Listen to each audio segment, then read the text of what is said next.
From the Mutual Studios in Washington, I'm Fulton Lewis, and that's the top of the news as it looks from here.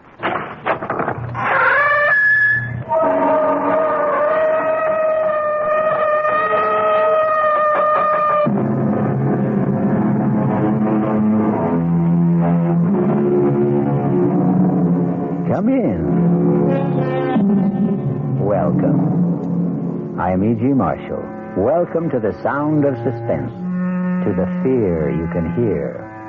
For the next 52 minutes, I'll be your companion on a journey to a place in the past. It used to be that only the mystics believed you could go back, relive your life. But didn't so eminent a scientist as Albert Einstein say that the past, the present, and the future are all intermingled somehow?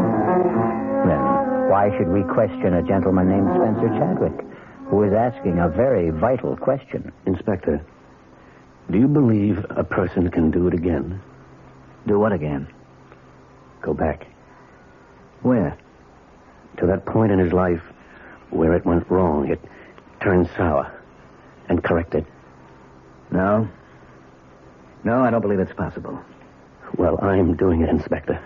I'm doing it. I'm changing it. I've gone back. Inspector, I've gone back.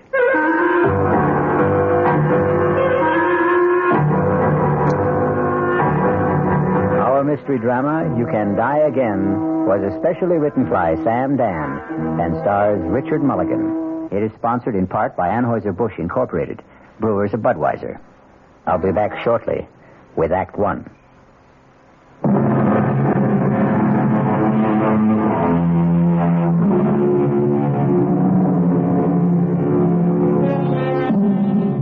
This evening, we're concerned with bright young men.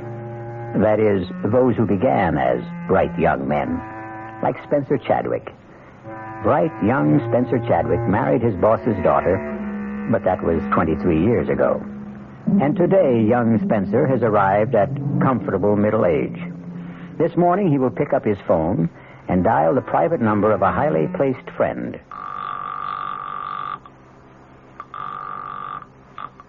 Chief Inspector Faraday's office, Sergeant Milrose speaking. Sergeant, this is Spencer Chadwick. Oh, good morning, Mr. Chadwick. Connect you right away. Spence, I hope you're not calling to cancel our golf date. No, Martin. I'm calling to tell you I murdered my wife. I won't believe it, Spence. I can't believe it. Marty, look at her. She's dead. I see she's dead, but I won't believe you killed her. She's been stabbed, Inspector. Yes, Sergeant, yes. And that's the knife, Marty. Spencer. You'll surely find my fingerprints on it. What's that bruise on your head? We had a fight. She hit me with the candlestick. Inspector, a glass door here leads to a terrace. It's been broken. Spence, an intruder, a thief. Did he slug you and kill Margaret? No, I killed Margaret. But that broken door. She tried to get away. I dragged her back into the room. Whose place is this? Mine. I didn't know you had an apartment downtown. I've been staying with a girl. Spence, you're talking to me, your closest friend, Marty Faraday. Excuse me, Inspector. Shall I start the routine? Yes, of course, Sergeant. Are you going to arrest me, Marty? I have to. I'm ready to go now. But I'm not ready to go. Look, I can't believe what you're telling me. I can't even believe you were cheating on Margaret. How can I believe you killed her? You've been a policeman for 25 years, Marty. Do you still have illusions, faith, ideals? If I do, it was because of people like you and Margaret. I'm sorry, Marty. Look, Spence, is this the way it happened? You were having an affair. Margaret found out about it. She came here, confronted you. One thing led to another, and you killed her. Now, is that the story? Yes. Yeah, that's it. Well, where's the girl? I suppose she's dead, too. You suppose? Yes, we can say she's dead. Well, how did she die? I killed her. What? When? Oh, a long time ago. A long time? Spence, you're not making any sense. How could you have killed her a long time ago if Margaret confronted the two of you here today? I don't know. I don't know. Now, just arrest me, and don't ask me any more questions. I have to ask, Spence. I can't accept what you're telling me. Now, think. How could you have killed her a long time ago? Or did she kill me? Spence, please, tell me what happened. It doesn't matter. Look, I want to help you, Spence. I'm your friend. You know that. You won't believe me. Try me. Just try me. It's even hard for me to believe it. But it's true. Spence, sit down, will you? Will you just sit down and try to pull things together? Tell me what happened. What happened? started one morning. It was 3 months ago. I came downstairs. Margaret was at the breakfast table. Morning, darling. Coffee? Thanks. Yes. Any mail, Margaret? Nothing worth delaying breakfast. Card from my brother. Where is he now? He had to put in for repairs at Pago Pago. That's Pengo. When is he coming home? Oh, next year, maybe. Or the year after, when he gets bored or tired or needs money or decides to get a new girlfriend or another boat. And he's 38 years old. And he'll never get anywhere. Don't say that. It seems to me he goes everywhere. Oh, his life and yours, darling, a study in opposites. You were born poor and you wound up rich. He was born rich, wound up poor. Dinner tonight with the Satterfields. What for? What for? Oh, my God. I practiced for almost 5 minutes before you came down, tossing off what I just said in an offhand, casual way. Dinner with the Satterfields. This is the coup of the century. A dinner party at the home of Senator Satterfield. Ask me how I did it. Why do we want to have dinner with Senator Satterfield? Spence, you asked me to arrange for the invitation. I disagree completely with the man's principles. Oh, we understand all that, but you're the one who decided to give politics a whirl. When did I decide to do that? Well, they say the sign of a really solid marriage is if the wife can accept jokes at breakfast. Shall I remind you of that Chinese or Indian saying that you've been spouting lately? A man spends his first 20 years living for himself, his next 20 living for his family, and his next 20 living for his country. It was you who decided. Dinner's at 7:30, black tie. So be home early, Spence? You're not listening. Darling. Why are you looking at me like that? Is there something wrong? Who are you? What did you say? I said, who are you? Tell me. Spencer. What are you doing here? Now, look, darling, if this is Oh, no. What am I doing here? If this is a joke, it's not in the best of taste. Well, I'm afraid I don't know where I am. Or who you are. Do you know who you are? Yes, I think I know who I am. I'm Spencer Chadwick. All right, now listen. Sit quietly for just a minute. I'm going to call Dr. Berger. Please, I don't want to put you to any trouble. Don't get up, Spencer. Please, don't get... Where are you going? Home. This is your home, Spencer. Please, don't be alarmed, please. I hope I haven't frightened you. I'll leave this minute.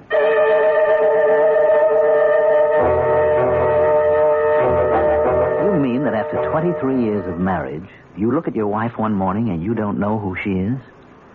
Yes, Martin. All right. You walked out of the house. Now, where did you go? I hailed a cab.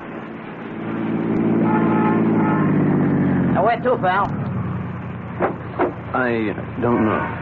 It's all right. None of us knows where we're going. Just answer this. Where do you want me to take you? Just drive. Okay, you're the doctor. What do you think? The Redskins got any kind of chance this year?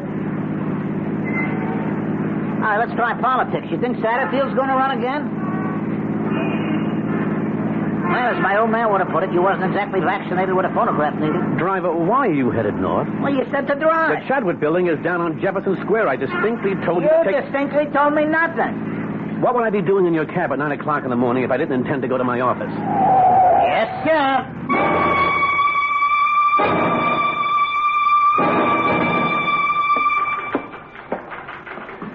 Good morning, Ruth. Oh, good morning, Mr. Chadwick. There's a Dr. Berger sitting in your office. Dr. Berger? Yes, Dr. Berger. Come in here, Spence. I don't have all day. Well, come in and shut the door. May I remind you that this is my office? 15 minutes ago, I received a call from Margaret. Margaret? Is she all right? About you. Me? I thought it important enough for me to stop off here on my way downtown. Hold out your wrist. Wait, why did Margaret call you? She told me about that little episode. What? What little episode? You don't remember saying certain things? Paul, please, what is this all about? Pulse seems to be a little fast. What am I supposed to have said to Margaret? I want you to report to the hospital right now. You can't just walk into my office and tell me to report to the hospital. Who says I can't? But what's the matter with me? I don't know. That's why I'm putting you into the hospital. What did Margaret tell you? That you didn't know who she was. Well, how could I not know who she was? Have you had moments when you didn't know people, or you didn't know where you were, or what you were doing there? Well, certainly not. Now, level with me, Spencer. Listen, those things, they happen sometimes to everybody. How often do they happen to you? Well, The incident with Margaret, was it the only one? Well, Spencer, I'll see you at the hospital in 30 minutes.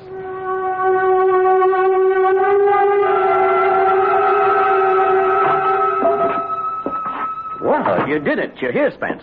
of course I'm here. I won't keep you an hour longer than necessary. Probably get you out by the end of the day. Paul, you do what's necessary. That's a good attitude. Most of you high-powered business types are so self-important. you Don't start to lecture me. I'm here. I agree I need some help. Now, what's holding us up? I am. I'm talking to you, and I should be arranging for tests. Now, you just relax. Listen to some music, read, take a nap. I'll see you.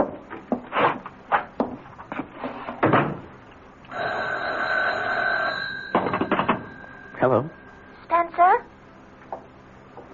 Peggy? Is everything all right, Spence? Peggy, where are you? I'm at the apartment. Where else would I be? Tell me, are you all right? Oh, yes. Oh, yes. I'm certainly all right now. Oh, Peggy, I almost lost you. How could you lose me? It could happen. How? Dr. Berger, he could make it happen. But not now, not anymore. Do you know why? Why, Spence? You called me just in time. You warned me just in time. And I'm getting out of here this minute.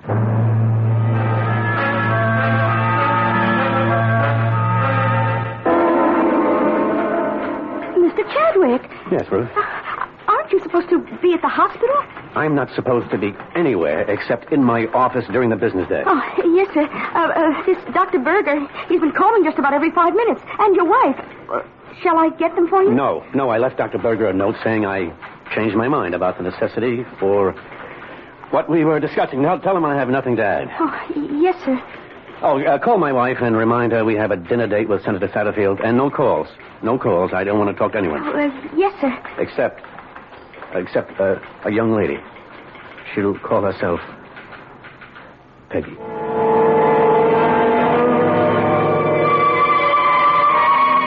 Well, for 23 years, you hum the same tune, and then, suddenly, one morning, you hear the music of a different drummer. A drummer named Peggy. Or is she a piper named Peggy, who will have to be paid? We shall return shortly with Act Two.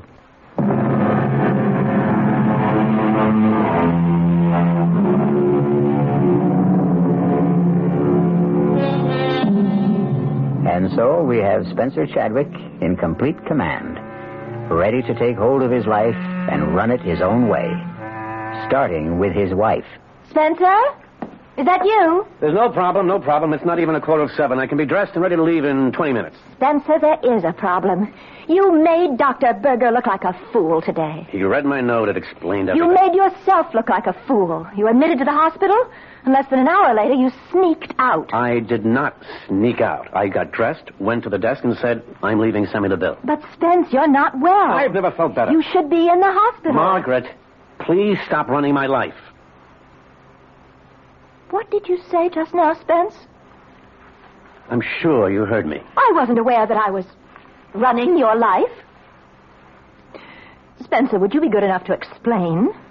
Can you show me how? You did say this thing was black tie? Spencer, I'm entitled to an explanation of that remark. Margaret, if you can't understand what I'm saying, how can I explain it?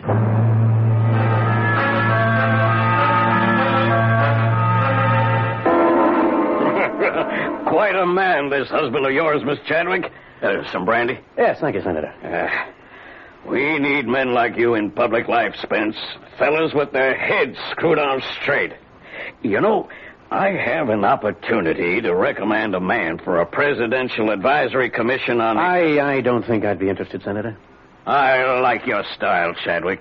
You play hard to get, but you do it convincingly.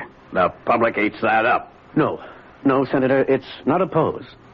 You see, sir, it seems to me that I've spent all my life working for other people. Serving others is the most richly rewarding profession a man can follow. That's if he happens to be a selfless person. But I never saw myself as a manufacturer of farm equipment. I wanted to study languages, the basic structures of human communication. An admirable calling. Margaret and I were going to leave for Tibet on our honeymoon, but my father-in-law became seriously ill. Somebody had to look after his affairs till he could get on his feet again. That was 23 years ago. He never did get back on his feet, and I never did get out of his office. But you transformed that little factory into the third largest enterprise. I know, Senator, I know. I did it for my wife, my in-laws, my employees, the stockholders. But now, finally, at length and at last, I'm going into business for myself. What sort of business? The Spencer Chadwick business. The let's please and amuse and excite and develop and enhance Spencer Chadwick. Thank you for your offer, Senator, but there are many others who are more worthy, not to mention more willing.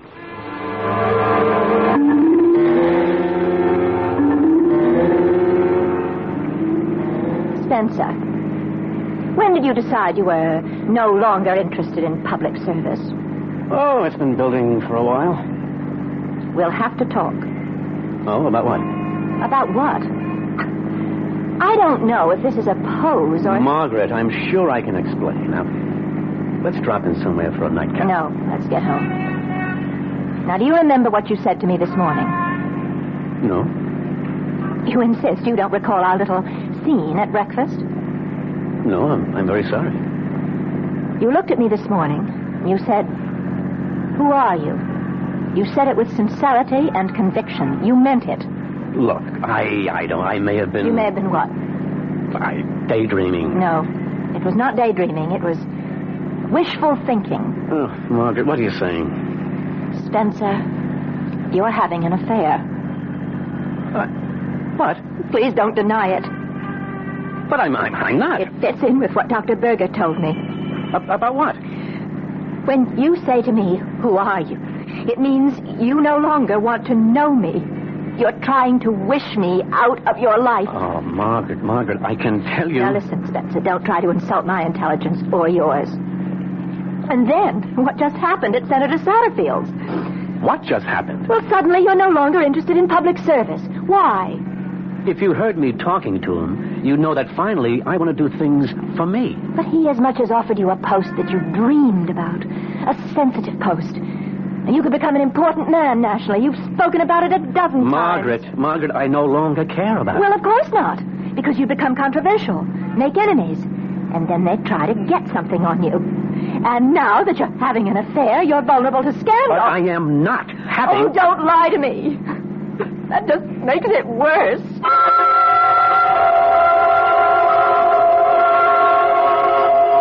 But you were lying to her, Spence. We know you were lying.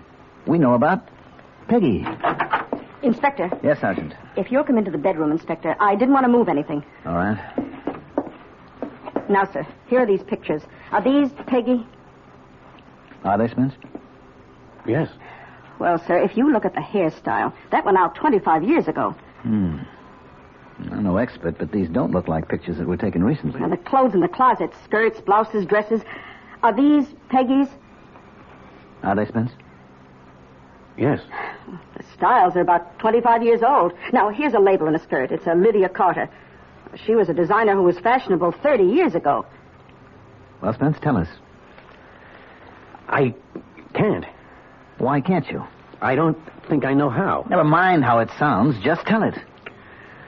Martin, did you ever think you could somehow get a second chance? To do what? To live your life over. To answer your question, no. Did you ever think you could go back to a point in time when you made a decision which changed everything for you? Where you crossed your own particular Rubicon, and if you could go back, start again, and do the thing you really wanted to do? To answer your question again, no. That's because you never regretted the course of your life. And you did? Are you trying to tell me that you did? Every day for 23 years. All right, Spence. I won't press you. No, Marty, don't put that sympathetic tone in your voice as if you think I'm some kind of nut. Look, you could plead insanity. Once again, Marty, I'm not crazy. Temporary insanity. Not for 1 minute. I asked you a question. Can you go back? Can you live your life over again? And I gave you my answer. No. But you can. You can do it. I did go back. Not for long. But I did go back. All right. All right, Spence, you did go back. And if I hadn't lost my head, if only I hadn't killed Margaret, I could have stayed. I could have started over.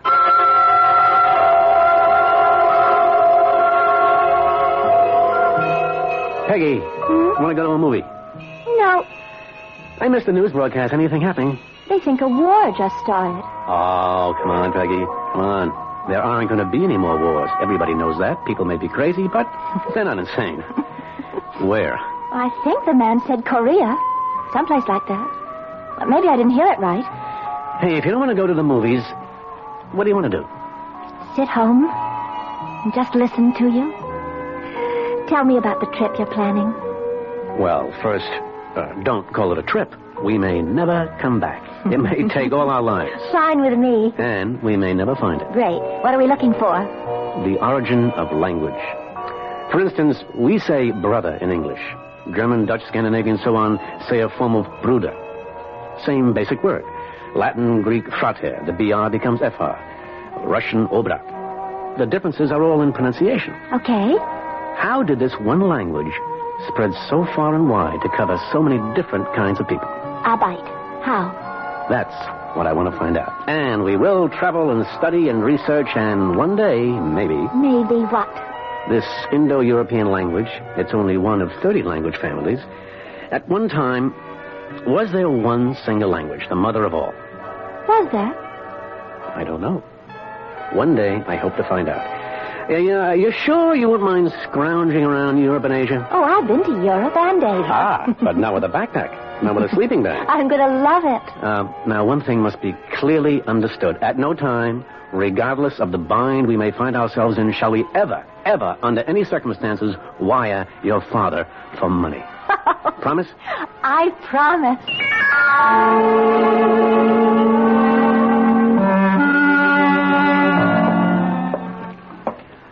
Hello, Margaret. Where have you been, Spencer? Oh, excuse me. I hope that doesn't sound shrewish. Well, no, it doesn't. Or as if I'm trying to run your life. Please, Margaret, cut it out. The reason I ask is because I had prepared dinner. I know. Didn't you get my message? Yes, I did. I got it at 8. Meanwhile, at 7, the Millers, the Brownsteins, and the Gladwells arrived. No, the Gladwells were here at 6:30. But why? You had asked me to invite them to dinner. And these are your friends, Spencer. I'm sorry, Margaret. I'm sorry. Yes. Well, if they were people I like, I would have been humiliated. This way, I was merely embarrassed. Well, I got through the evening. Somehow. Spencer, tell me. Who is she? Margaret, believe me, there is no... I start with the premise that it's my fault. Somewhere I must have failed you. I've gone wrong. But I don't know where, and I don't know how. Tell me, Spence. Tell me. Margaret, please, Margaret. Please, Margaret, what? Oh, Spencer, I've been happy. You've been happy. Our marriage, it's been the envy of so many of our friends. Oh, darling, has it been a lie? Have we been living a lie all these years? Do you want the answer? I demand an answer. The answer is yes, it's been a lie. Who is she, Spence? Who is she?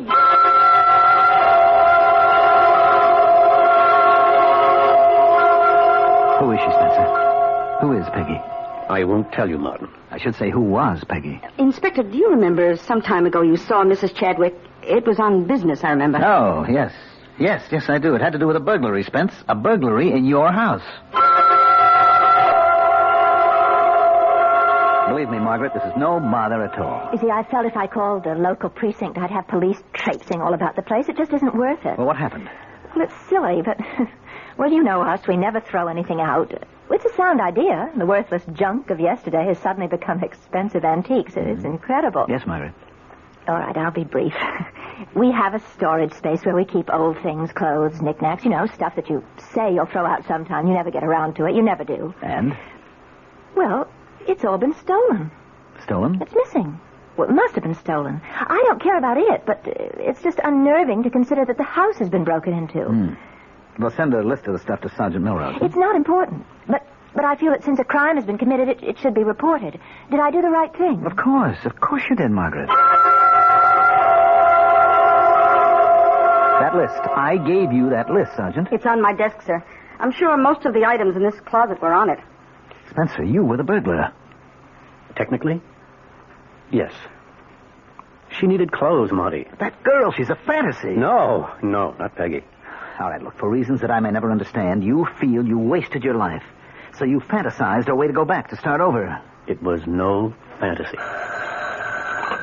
Sergeant Milrose. Hell, it wasn't. You were sorry you married Margaret, which all by itself proves that you're insane, Spence. You created this Peggy, and you had to dress her in a period of 25 years ago. There is no Peggy. This whole thing happened in your mind. Yes, thank you, Lieutenant.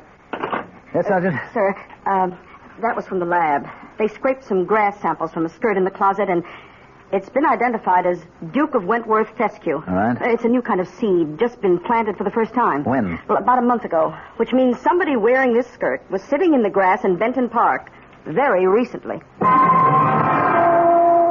You figure if a man's been married for 23 years, he may have a tendency to fantasize a bit. But Spencer Chadwick has created more than an illusion. He has brought forth flesh and blood, particularly blood. We'll be back shortly with Act 3.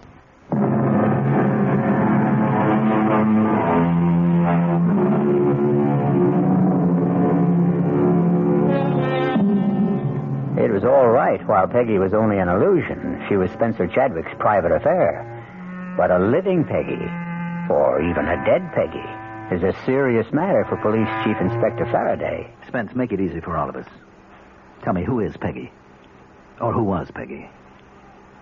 We can find out, Spence. We can check with the neighbors, the janitor, circulate your picture in the neighborhood, ask people if they've seen you around with a girl. You'll never find her. Don't say that. It's virtually impossible for a person to disappear without a trace. I still say you'll never find her. Damn it, Spence, I can't get used to it. You and Margaret, and then you and this Peggy. How could you live with both of them? Didn't things get rough at home? Yes. Well, what brought on the showdown? Well, after a while, we couldn't go anywhere without Margaret seeing her. Come on, Rockabye! Spencer, What? is that the girl? What? Who? That girl. She's been looking at you all afternoon. Oh, Margaret, believe me. Why don't you invite her down here? She'll have a better view from our bar. Oh, Margaret. No reason we shouldn't all behave in a civilized manner. Introduce her. Margaret, I never saw that girl before in my life.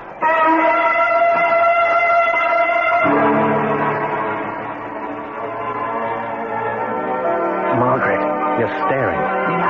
Not me. That girl's been staring at you all evening. Margaret, believe me. Wherever we'd go, there'd be no peace. She always suspected somebody. Last week, it even happened when we were playing golf with you and Henrietta. You're up, Margaret. I'd use a 3-wood on this hole, Margaret. All right. Oh, too bad. Well, you go up there and show me how, Marty. You rushed the shot. You lifted your head. I really don't care about golf.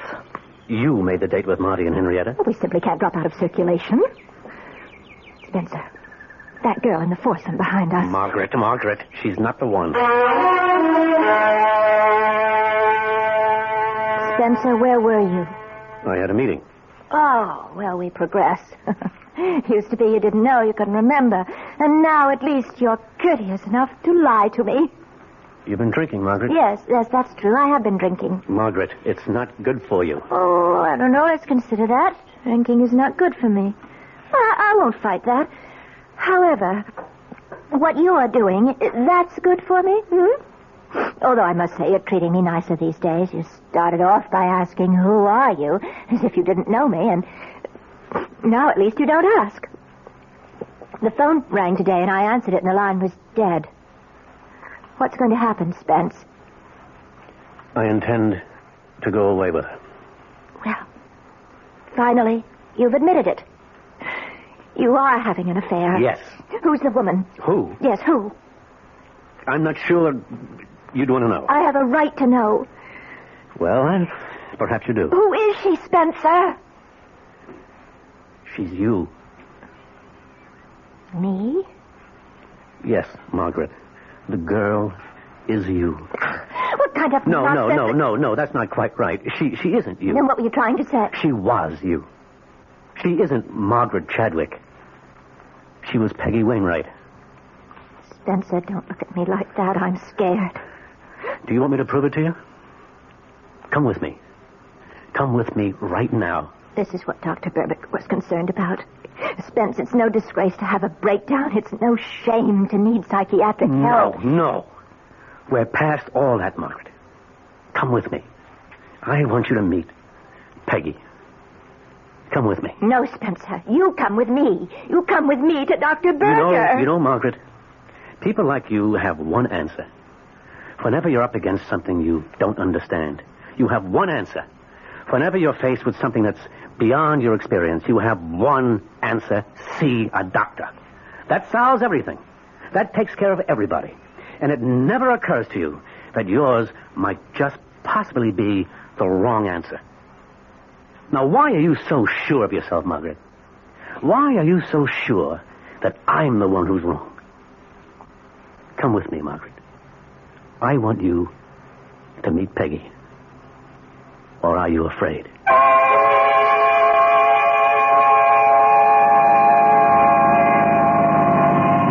Does it look familiar, Margaret? Spence. This is 32 Benton Boulevard. It's our first address. I remember. Do you remember the apartment number? 3A. Oh, don't tell me it's still there. See for yourself.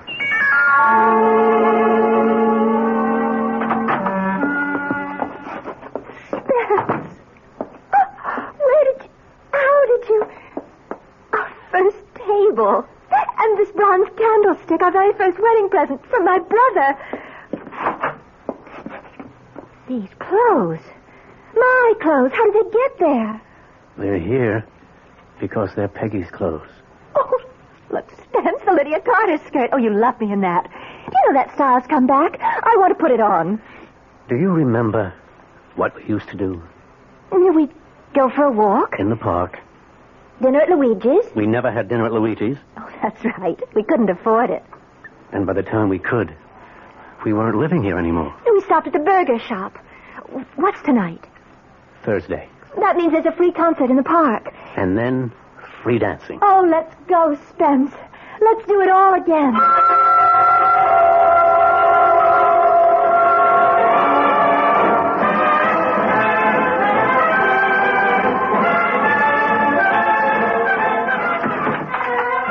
I never realized how much fun we had in those days.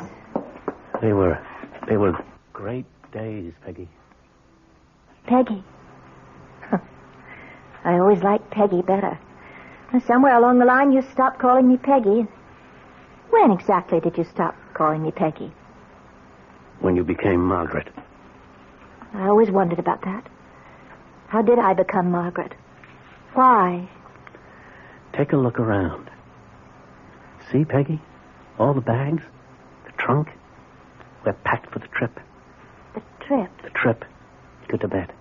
Oh, yes. We were all set to go. Yes. You remember? Yes. As a matter of fact, you were a little bit sick from the shots, remember? Remember? Yes. And then the telephone rang.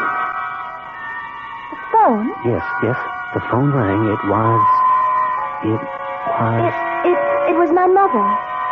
Yes, it was your mother. I remember. Answer the phone. Go ahead, answer it. You answered it that night. Hello? Yes.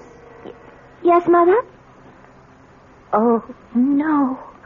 Yeah, all right. All right, we'll go there. Right away. What is it, Peggy? My dad. He's had a stroke.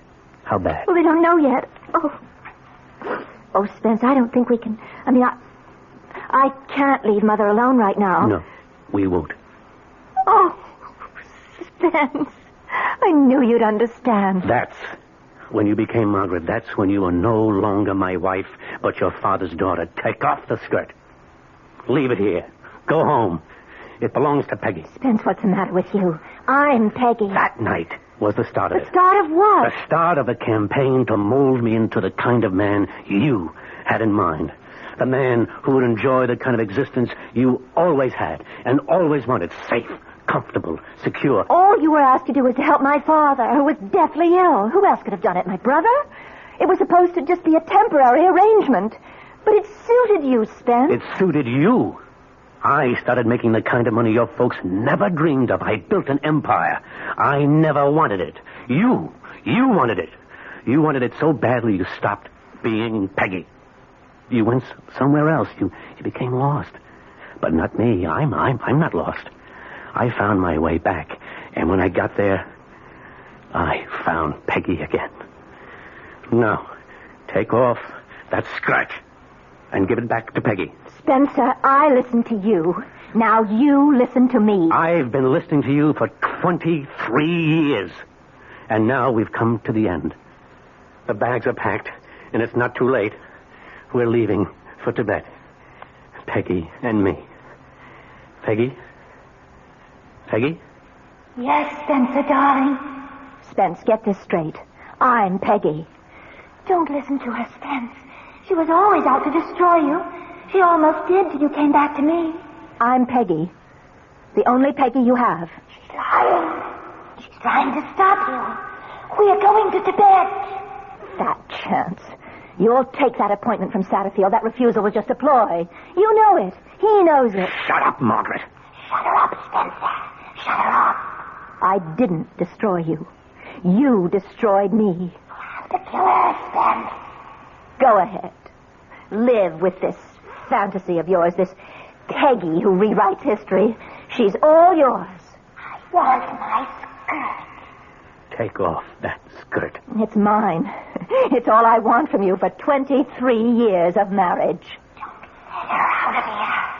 She'll tell everybody about us. They'll put you away, Spence. Get away from that door. No. Spence, keep away from me. You won't get out that way. Spence, I warn you. I'll hit you with this. Now, you asked for it. You asked for it. Use a knife, Spence. Use a knife.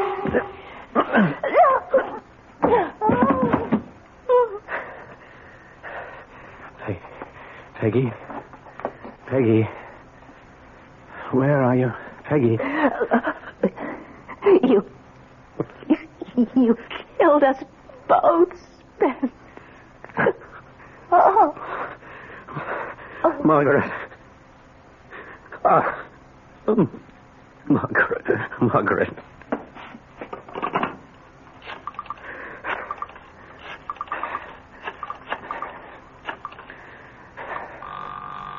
Chief Inspector Faraday's office, Neuro speaking. Sergeant, this is Spencer Chadwick. I just murdered my wife.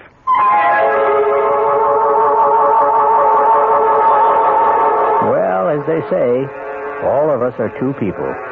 One is the person we think we are, and the other is the person we really are.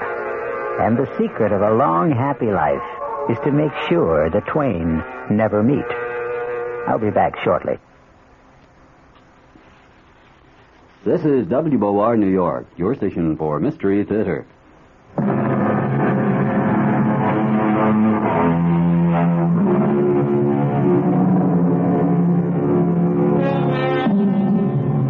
Well, the jury's still out.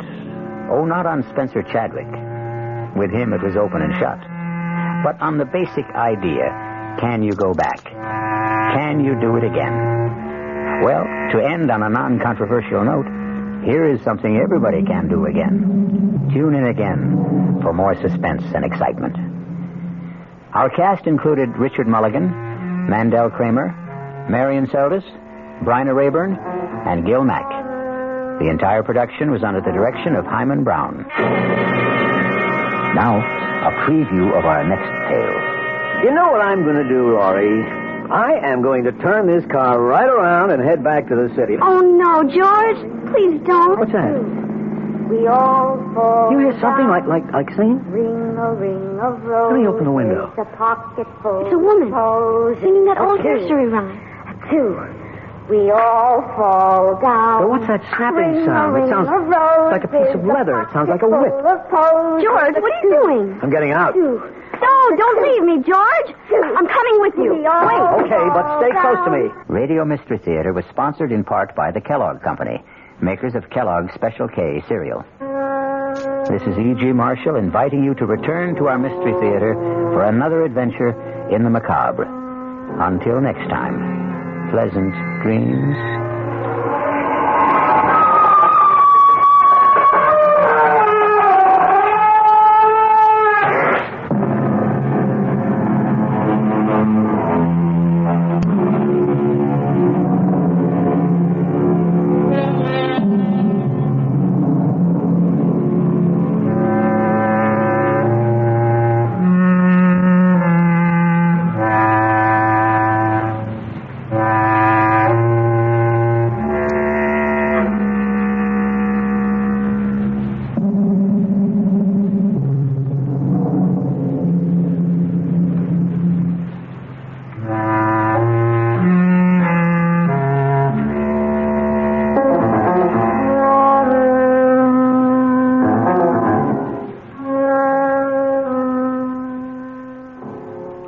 The preceding Mystery Theater program was furnished by the CBS Radio Network. You've been listening to the OTR Gold Network. Find more classic radio at otrgold.com.